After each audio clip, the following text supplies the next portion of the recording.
KA Paul ఏది చెప్తే అది జరుగుతుంది. అవునా? నిజమా? మనం పురాణాల్లో, దైవ గ్రంథాల్లో దేవుళ్ళతో మాట్లాడిన వాళ్ళు ఉన్నారు.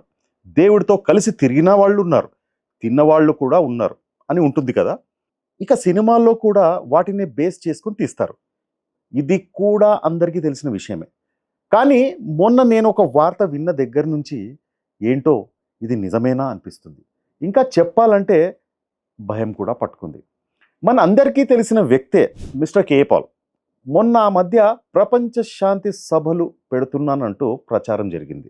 మన రేవంత్ సర్కార్ తూచ్ మీటింగ్స్ పెట్టొద్దు అనేసిందట. ఇంకా కోపం వచ్చిన కేఏ పాల్ కోర్టుకు ఎక్కితే కోర్టు మాత్రం సీరియస్గా అనేసిందట. మీటింగ్స్కి ఓకే, కానీ టర్మ్స్ అండ్ కండిషన్స్ అప్లై.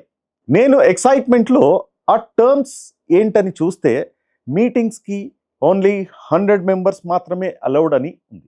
ఒక్క నంబర్ ఎక్కువైనా మన కేఏ పాల్ గారిని బొక్కలో తోసేయచ్చని ఉంది.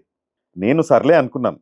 తర్వాత మన కేఏ పాల్ గారు వదిలిన ఒక వీడియో చూసి నిజంగా మెంటలెక్కిపోయింది నాకు. ఆయన చెప్పిన మాటలు వింటుంటే భగవంతుడా అనిపించింది. ఆయన చెప్పిన మాటలు ఏంటంటే, దేవుడా నా వల్ల జనాలు బాధపడకూడదు కాబట్టి ఓన్లీ 1000 మెంబర్స్నే పంపించని కోరుకున్నాడట. ఆయన చెప్పినట్టుగానే 1000 మంది మాత్రమే వచ్చారట. పిచ్చి పీక్స్ కదా.